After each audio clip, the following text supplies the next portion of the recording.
अच्छा, ये कल जो आपका टेस्ट है ना, उस टेस्ट का जो सिलेबस है उसमें आपका करंट इलेक्ट्रिसिटी का पोर्शन ज़्यादा होगा जितना हमने आपको पढ़ाया, ठीक है। ग्रेविटेशन और इलेक्ट्रोस्टैटिक्स से भी सवाल होंगे कुछ, ठीक है। तो मेजर पोर्शन तो खैर करंट इलेक्ट्रिसिटी से होगा और ग्रेविटेशन से भी होगा कुछ, है ना। Second number gravitation, third number पे इलेक्ट्रोस्टैटिक्स, ठीक है। इस तरह से content question number of question रहेंगे, ठीक है। चलिए अब हम लोग देखेंगे कि जैसे पोटेंशियल डिफरेंस, जैसे हम बोला पोटेंशियल डिफरेंस कांस्टेंट रखना है भाई, पोटेंशियल डिफरेंस कांस्टेंट रखना है। तो पोटेंशियल डिफरेंस कांस्टेंट रखने के लिए डिवाइस कौन सी है और कैसे पोटेंशियल डिफरेंस कांस्टेंट रखनी है, ठीक है।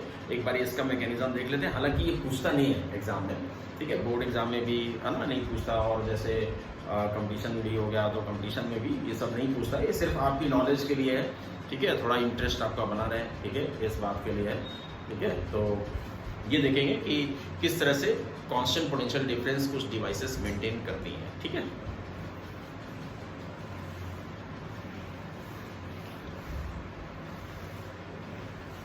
देखिए, पोटेंशियल डिफरेंस अगर जनरेट करना है तो आप ये सीख चुके हैं इलेक्ट्रोस्टैटिक्स में भाई। आपने जैसे दो कंडक्टिंग स्फीयर आपने लिए, है ना। एक कंडक्टिंग स्फीयर को आपने पॉजिटिवली चार्ज कर दिया, दूसरे कंडक्टिंग स्फीयर को आपने नेगेटिवली चार्ज कर दिया। आप जानते हैं कि इनको चार्ज एक एक्सटेंट तक दे सकते हैं, ठीक है। कि डाइलेक्ट्रिक स्ट्रेंथ आपने पढ़ी है, ठीक है, कि बाहर जो मीडियम है, ठीक है, वो कितनी मैक्सिमम इलेक्ट्रिक फील्ड सस्टेन कर सकता है, ठीक है। अगर उससे ज़्यादा इलेक्ट्रिक फील्ड अगर हो जाती है तो फिर वो उसका जो है ब्रेक डाउन हो जाएगा, यानी कि वो surrounding medium will become conducting, और जो कंडक्टिंग ऑब्जेक्ट है जैसे आपने चार्ज किया है वो उल्टे फिर डिस्चार्ज होने लग जाएगा, ठीक है। तो इसलिए कंडक्टिंग ऑब्जेक्ट है तो उसको, या कोई भी ऑब्जेक्ट है उसको आप एक हद तक चार्ज कर सकते हैं, लेकिन फिर भी बहुत हाई वैल्यू ऑफ चार्ज हो जाता है, ठीक है। एक तरह से आप कहें तो बहुत हाई पोटेंशियल डिफरेंस, है ना, आप इस्टेब्लिश कर सकते हैं दो कंडक्टिंग स्फीयर के बीच में, ठीक है। एक पॉजिटिवली चार्ज, एक नेगेटिवली चार्ज, अलग अलग पोटेंशियल पर है, पोटेंशियल डिफरेंस बहुत हाई है, ठीक है। अब मान लीजिए कि अगर आप इनको एक कंडक्टिंग वायर से कनेक्ट कर दें, ठीक है, तो ऑफकोर्स क्या होगा, देखिए जो हायर पोटेंशियल वाला है, ठीक है, हायर पोटेंशियल वाले स्फीयर से, है ना, चार्ज का फौरन फ्लो होगा, क्योंकि जैसे ये है ऐसे ही है। ये इसको हमने पॉजिटिव चार्ज भी रखा है, इसको हमने नेगेटिव चार्ज भी रखा है, ठीक है, और आपने इसको एक कंडक्टिंग वायर से कनेक्ट कर दिया। तो इसका क्या रिजल्ट होगा, देखो ये हायर पोटेंशियल पे, लोअर पोटेंशियल पर है, तो अंदर ही अंदर वायर में फील्ड क्रिएट हो गई, इलेक्ट्रिक फील्ड क्रिएट हो गई अंदर ही अंदर। कंडक्टिंग वायर किधर क्रिएट हो गई, इस तरफ, ठीक है। फॉरन फ्री इलेक्ट्रॉन्स का फ्लो होगा यहाँ से यहाँ, ये फ्री इलेक्ट्रॉन्स यहाँ से निकलेंगे और इसमें एंटर कर जाएंगे, इसको न्यूट्रलाइज कर देंगे, ठीक है, एक तरह से। और ये तब तक फ्लो होगा इसका जब तक दोनों स्फीयर के पोटेंशियल सेम ना हो जाए, ठीक है। और ये काम होने में कुछ भी टाइम नहीं लगता। हमने आपको बताया ना, कंडीशन ऑफ इलेक्ट्रोस्टैटिक इक्विलिब्रियम तुरंत आ जाती है, ठीक है, याद है आपको, ठीक है, बताया था हमने, ठीक है। तो ये कंडीशन ऑफ इलेक्ट्रोस्टैटिक इक्विलिब्रियम आ जाएगी और ये दोनों स्फीयर सेम पोटेंशियल पर आ जाएंगे, यानी कि जितने दौरान तक करंट फ्लो करी, that time interval was very very small, very, आप यूँ कह सकते हैं करंट पल्स एक फ्लो किया, या यूँ कि ये ब्रीफ, है ना, ब्रीफ चार्ज का, है ना, फ्लो हुआ ब्रीफली, चार्ज का फ्लो ब्रीफली हुआ, ठीक है, ब्रीफ सर्ज ऑफ चार्ज, ठीक है, ऐसे कह सकते हैं। उसका फ्लो हुआ जिसने दोनों स्फीयर को सेम पोटेंशियल पर जो ले आया, ठीक है, और फिर इलेक्ट्रिक फील्ड कंडक्टिंग वायर में एकदम जीरो हो गई, पोटेंशियल डिफरेंस ही नहीं रहा, पोटेंशियल डिफरेंस सेम जीरो हो गया, पोटेंशियल सेम हो गया तो बस हो गया, ठीक है। तो इस तरह की जो है ना devices constant potential difference maintain नहीं कर सकती वायर के बीच में। आप देख रहे हैं तुरंत ही जो है पोटेंशियल जैसी करंट फ्लो की उसने, ठीक है, नेगेटिव चार्ज को इधर कम किया, इधर पॉजिटिव चार्ज को कम किया, इफेक्ट क्या हुआ कि अंदर फील्ड कम होते होते जीरो हो गई, ठीक है। कंडीशन ऑफ इलेक्ट्रोस्टैटिक इक्विलिब्रियम आ गई। तो यानी कि ये सब डिवाइसेस काम नहीं करेंगी इस तरह से एक कांस्टेंट पोटेंशियल डिफरेंस मेंटेन करने के लिए। तो इसके लिए, ठीक है, जो डिवाइसेस होती है वो सीट ऑफ ईएमएफ बोलते हैं, हमने आपको बताया था। ईएमएफ माने इलेक्ट्रोमोटिव फोर्स, ठीक है, और ये सीट ऑफ ईएमएफ जो होती हैं, ठीक है, ये इनके एग्जांपल्स हैं जैसे बैटरी, जनरेटर वगैरह, थर्मोकपल्स भी होते हैं, ठीक है। तो ये सब थर्मोकपल्स वगैरह नहीं पढ़ने हैं, ठीक है। तो ये बैटरी पे हम लोग बेसिकली फोकस करेंगे, कैसी कांस्टेंट पोटेंशियल डिफरेंस मेंटेन करती है, इस बात को थोड़ा समझने की कोशिश करते हैं, ठीक है। हम आपको जो बता रहे हैं ये एससी वर्मा से पढ़ के ही बता रहे हैं, एससी वर्मा में पूरा दिया हुआ है, ठीक है, आप इसको पढ़ लेंगे, एससी वर्मा का ही सारा कंटेंट है, ठीक है। तो आपको समझाते हैं कि किस तरह से कोई बैटरी है ना, तो वो कैसे कांस्टेंट पोटेंशियल डिफरेंस मेंटेन करती है। ठीक है, देखिए बैटरी देखिए बनती कैसे है, अगर ये बात करें है ना, तो आप क्या कहेंगे भाई, एक केमिकल ले लीजिए, एक केमिकल सोल्यूशन ले लीजिए। केमिकल सोल्यूशन में आप दो डिफरेंट मेटल की रॉड डाल दीजिए, प्लेट डाल दीजिए, रॉड डाल दीजिए, जो भी है। ठीक है, तो ये बैटरी तैयार होगी। ठीक है, एक केमिकल सोल्यूशन में आपने डिप किया। ठीक है, केमिकल सोल्यूशन को हम लोग इलेक्ट्रोलाइटिक सोल्यूशन बोलेंगे, और उसमें आपने दो अलग अलग मेटल की रॉड डाल दी। ठीक है, या प्लेट डाल दी। ठीक है, तो इनको हम लोग बैटरी के टर्मिनल्स बोलेंगे। ठीक है, तो यहाँ पर क्या हुआ, देखिए ये बैटरी है और इसमें दो अलग अलग मेटल की रॉड रख दी, इलेक्ट्रोलाइट भरा हुआ है। ठीक है, अब इसमें देखिए बैटरी में ना केमिकल रिएक्शंस की वजह से, ठीक है, एक फोर्स जनरेट होता है। ठीक है, उस फोर्स की जो ओरिजिन है वो नॉन इलेक्ट्रोस्टैटिक नेचर की होती है, नॉन इलेक्ट्रोस्टैटिक नेचर की, केमिकल रिएक्शंस वगैरह से प्रोड्यूस होता है। अब आपको उसके डिटेल में जाने की जरूरत नहीं है। ठीक है, इतना ही डिटेल बता रहे हैं, यही बहुत है आपके लिए, इतना ही समझ लें। ठीक है, तो याद रखें वो जो नॉन इलेक्ट्रोस्टैटिक फोर्स है वो कांस्टेंट फोर्स होता है। ठीक है, और देखिए जैसे हम पॉजिटिव चार्ज पे दिखा रहे हैं, जैसे ये हमने नॉन इलेक्ट्रोस्टैटिक फोर्स बैटरी का फोर्स है, एफ बी लिया, बी ब्रैकेट में, इसमें सबस्क्रिप्ट में। ठीक है, एफ बी का मतलब हो गया बैटरी का फोर्स। ये जो बैटरी का जो फोर्स है ना, एफ बी है ना, ये नॉन इलेक्ट्रोस्टैटिक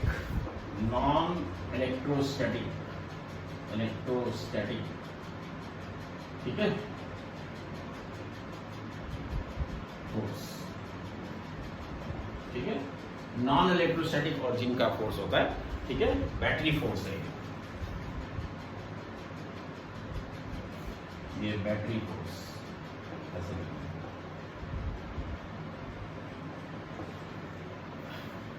कहां से राइज होता है, केमिकल रिएक्शंस वगैरह से राइज होता है। ठीक है, अब एक इसकी वैल्यू कांस्टेंट रहती है, कांस्टेंट बताइए, कांस्टेंट फोर्स पॉजिटिव चार्ज पर दिखा रहे हैं। जो बैटरी का जो मटेरियल है ना, इलेक्ट्रोलाइट, इसके जो पॉजिटिव चार्ज है उन पर एक डायरेक्शन फोर्स लगेगा, नेगेटिव चार्ज पर रिवर्स डायरेक्शन लगेगा। ठीक है, बस ये फर्क है। ठीक है, तो ये जैसे पॉजिटिव चार्ज पर फोर्स इधर लगा रहा है ना, तो इस टर्मिनल को पॉजिटिवली चार्ज कर देगा, और नेगेटिव चार्ज पर उधर लगा है तो उसको नेगेटिवली चार्ज कर देगा। ठीक है, बात याद रखेंगे, पॉजिटिव चार्ज पर एक डायरेक्शन में, नेगेटिव चार्ज पर अपोजिट डायरेक्शन में, और विल रिमेन कांस्टेंट। ठीक है, इट विल नॉट चेंज, है ना, इन मैग्नीट्यूड इवन। ठीक है, तो एक टर्मिनल पॉजिटिवली चार्ज रहेगा, दूसरा नेगेटिवली चार्ज रहेगा। ऑब्वियसली टोटल चार्ज जीरो रहेगा बैटरी में, है ना, टोटल चार्ज जीरो रहेगा। अब इसमें एक बात ध्यान रखेंगे, देखिए जैसे जैसे इस एफडी को थोड़ा नीचे लिख देते हैं। ठीक है, ऐसे जैसे जैसे ये चार्ज डेवलप होंगे, ठीक है, वैसे वैसे पोटेंशियल डिफरेंस बढ़ेगा, इलेक्ट्रिक फील्ड बढ़ेगी। इलेक्ट्रिक फील्ड किधर सेटअप होगी, इलेक्ट्रोलाइट के अंदर, इधर की तरफ। ठीक है, इसके अपोजिट। ठीक है, तो ये इलेक्ट्रिक फील्ड क्या करेगी, पॉजिटिव चार्ज, जैसे अंदर कोई पॉजिटिव चार्ज है कि उस पर एफडी का फोर्स लग रहा है, और फिर ये इलेक्ट्रोस्टैटिक फोर्स लगना शुरू हो जाएगा। तो जब तक ये फोर्स ज्यादा होगा तब तक इसकी ड्रिफ्टिंग इधर होती रहेगी। ठीक है, और जब तक इसकी ड्रिफ्टिंग इधर होती रहेगी, नेगेटिव चार्ज की इधर होती रहेगी, तो ये फोर्स बढ़ता जाएगा इलेक्ट्रिक फील्ड बढ़ने की वजह से। और बढ़ते बढ़ते जैसे इसके बराबर आएगा तो एक इक्विलिब्रियम सेट हो जाएगा। इक्विलिब्रियम की कंडीशन सेट होने पर क्या होगा कि अब इक्विलिब्रियम पे हो जाएगा सारे चार्जेस, है ना। तो अब एक कांस्टेंट पोटेंशियल डिफरेंस मेंटेन कर दिया बैटरी ने। ठीक है, अब अंदर ही अंदर इलेक्ट्रिक फील्ड इधर डेवलप हो गई है, ये इलेक्ट्रिक फील्ड इधर। ठीक है, और इस कंडीशन में, ठीक है, एट इक्विलिब्रियम, ठीक है, जो ये बैटरी का फोर्स है that will be same as electrostatic force, electric field की वजह से लगने वाला फोर्स सेम रहा है। ठीक है, तो देखिए यहाँ एक पोटेंशियल डिफरेंस इन दोनों के बीच में आ गया। ठीक है, ये डी का डिस्टेंस है मान लो इनके बीच में, इलेक्ट्रोड्स के बीच में, ठीक है, प्लेट्स के बीच में, या जो भी रॉड्स आपने इंसर्ट किए उनके बीच में डी का डिस्टेंस है मान लीजिए, है ना। तो देखिए जैसे हम इसको एक्सटर्नल सर्किट में कनेक्ट करते हैं ना, देखिए ऐसे हमने इसको कनेक्ट किया, तो ये एक्सटर्नल सर्किट में कुछ कनेक्ट किया, यहाँ रजिस्टर लगा। ठीक है, अब क्या होगा, ये भाई हायर पोटेंशियल पर, ये लोअर पोटेंशियल है, इस पूरे वायर में अंदर ही अंदर इलेक्ट्रिक फील्ड सेटअप हो जाएगी। इलेक्ट्रिक फील्ड तो ट्रेवल करती है लाइट की स्पीड से, लाइट की स्पीड से सेटअप हो जाएगी पूरे वायर में, ठीक है। अब इसमें इलेक्ट्रिक फील्ड सेटअप हुई इस डायरेक्शन में, इस डायरेक्शन में पूरे में इलेक्ट्रिक फील्ड सेटअप। अब ये इलेक्ट्रिक फील्ड क्या करेगी, ये इलेक्ट्रिक फील्ड जो है ना, इसके जो फ्री इलेक्ट्रॉन है उन पर रिवर्स डायरेक्शन में फोर्स लगाएगी। तो इलेक्ट्रिक फील्ड इधर है ना, तो पूरे वायर में जो फ्री इलेक्ट्रॉन्स है उन पर फोर्स लगेगा, इलेक्ट्रॉन्स की ड्रिफ्टिंग इधर शुरू हो जाएगी। तो इलेक्ट्रॉन्स यहाँ से निकलेंगे, इलेक्ट्रॉन्स यहाँ से निकलेंगे और यहाँ पे आके कलेक्ट होंगे, ठीक है, क्लियर। जैसे ही यहाँ से निकलेंगे तो नेगेटिव चार्ज कम होगा, यहाँ कलेक्ट होंगे तो पॉजिटिव चार्ज साथ ही साथ कम होगा, तो इलेक्ट्रिक फील्ड कम होगी। इलेक्ट्रिक फील्ड कम होने से ये फोर्स कम होगा, ये फोर्स कम होने से नेट फोर्स वापस इधर आ जाएगा। फिर बैटरी का जो मटेरियल से जो पॉजिटिव चार्ज है इधर ड्रिफ्ट होगा, नेगेटिव चार्ज उधर ड्रिफ्ट होगा। यानी कि आप देखिए, जैसे ही यहाँ पोटेंशियल डिफरेंस अंदर कम होने लग गया तो ये बैटरी का जो ये जो फोर्स है ना, ये फॉरन चार्ज की ड्रिफ्टिंग ऐसे करा रहा है ताकि इनके टर्मिनल्स के बीच में पोटेंशियल डिफरेंस मेंटेन रहे, ठीक है। अब देखिए, इसके पहले हम लोगों ने देखा था जो दो स्फीयर लिए थे ना, चार्ज स्फीयर, उन्होंने कंडक्टिंग वायर से कनेक्ट कर दिया था। तो आपने देखा था brief surge of flow of charge was there, ठीक है, to equalize the potential of the spheres, ठीक है। There after there is no current. लेकिन यहाँ पर देखिए, यहाँ पर पोटेंशियल इक्वल हो ही नहीं पाएंगे, ठीक है। जैसे ही इलेक्ट्रॉन है ना यहाँ से इधर फ्लो करे तो डेफिनेटली वो इन चार्जेस को कम करने की कोशिश करेंगे, ठीक है, इक्वलाइज पोटेंशियल इक्वलाइज करने की कोशिश करेंगे। लेकिन बैटरी का ये जो फोर्स है ना, ये फौरन एक्टिव हो जाएगा। क्यों? क्योंकि फोर्स ज़्यादा हो जाएगा इससे, तो फौरन क्या होगा, ड्रिफ्टिंग स्टार्ट हो जाएगी, है ना, इधर, ठीक है, पॉजिटिव चार्ज की इधर, नेगेटिव चार्ज की इधर, बैटरी के मटेरियल से ही, ठीक है, बैटरी के मटेरियल में जो अवेलेबल है उन्हीं की ड्रिफ्टिंग स्टार्ट हो जाएगी, ठीक है। तो ये हमने आपको ऊपर ऐसे समझाया, ठीक है, बहुत डेप्थ में कुछ नहीं समझाया, ठीक है। बस इतना जान लीजिए कि इस तरह से बैटरी जो है एक कांस्टेंट पोटेंशियल डिफरेंस मेंटेन करती है अपने टर्मिनल्स के अक्रॉस, ठीक है। अब इसमें एक बात आती है कि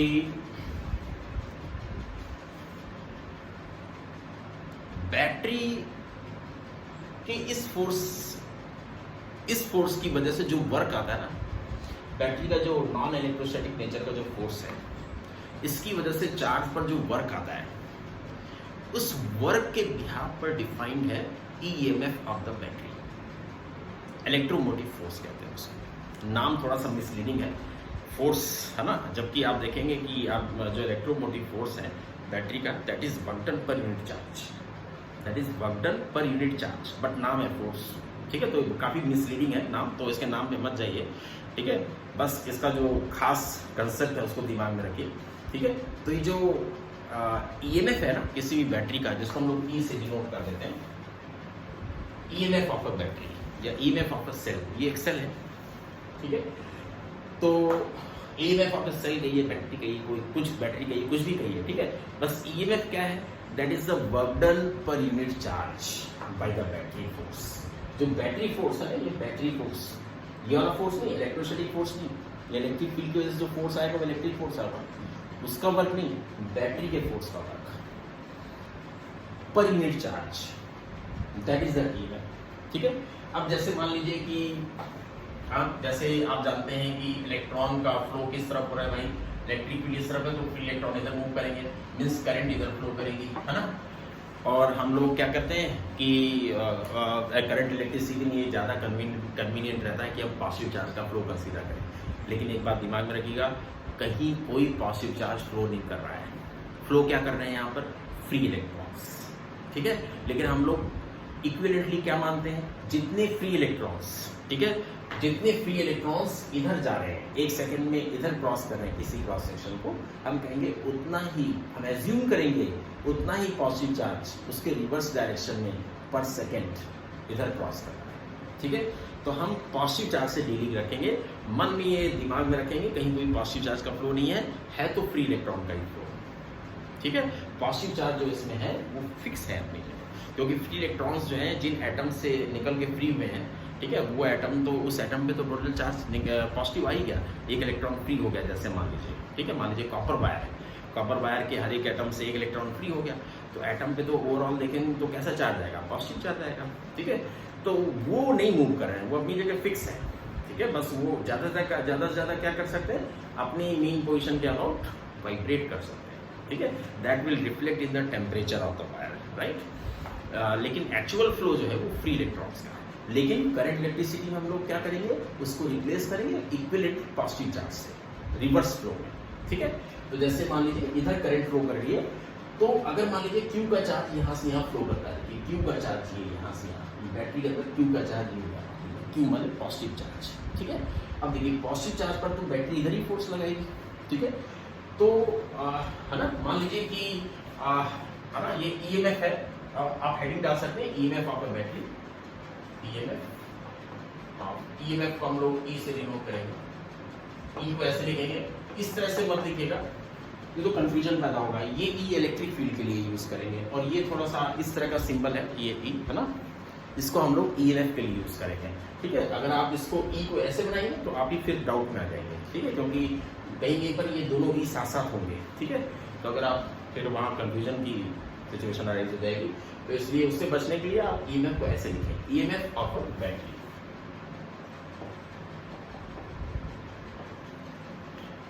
ठीक है, इसकी डेफिनेशन। सो ये ईएमएफ क्या है, that is the work done, ठीक है, बाय द बैटरी पर unit charge,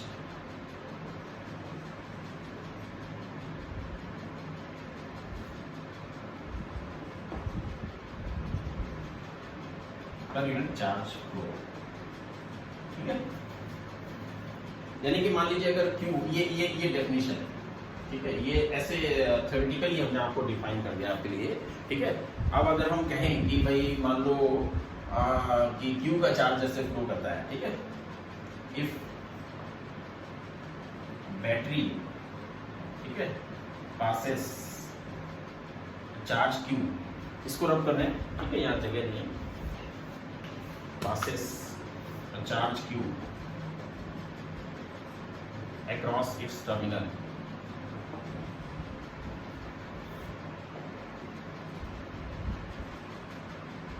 across its terminals, ठीक है। ये चार्ज q है ना, पॉजिटिव चार्ज, ठीक है। और ये कहां से कहां, नेगेटिव टर्मिनल से पॉजिटिव टर्मिनल की तरफ, from negative to positive terminal, ठीक है, from negative to positive terminal, right,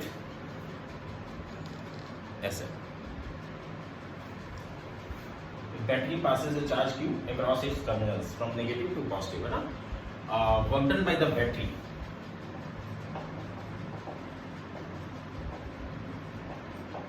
work done by the battery कैसे लिखेंगे बताइए। ये फोर्स है एफ बी, कांस्टेंट फोर्स है, क्यू का चार्ज अगर यहाँ से यहाँ ले गया तो है ना, बताइए ये जो फोर्स है ना, इसका वर्क आपको निकालना है, फोर्स तो कांस्टेंट ही है, ठीक है। तो F इंटू डी है ना, F इंटू डी,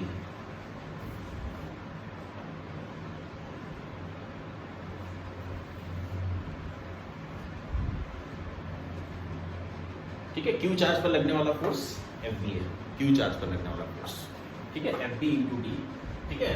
और this work divided by Q, ठीक है, इज द वर्क डन, ठीक है, सॉरी वर्क डन पर यूनिट चार्ज, ठीक है। ये वर्क डन है एफ बी इंटू डी, ठीक है। तो वर्क डन पर यूनिट चार्ज है ना, बाय डेफिनेशन ऑफ ई है ना, ई क्या है एक्चुअली, ये है एफ बी डी है ना, ये work done by Q, W by Q, W की जगह एफ बी, देखो F B into D by Q, right. F B D, D का डिस्टेंस यहाँ से यहाँ ले गया, डी का डिस्टेंस डिस्प्लेसमेंट हुआ, तो इतना वर्क हुआ per unit charge, that is the E, ठीक है। ये बात इसको नोट करेंगे। अब इसमें एक बात ध्यान रखेंगे कि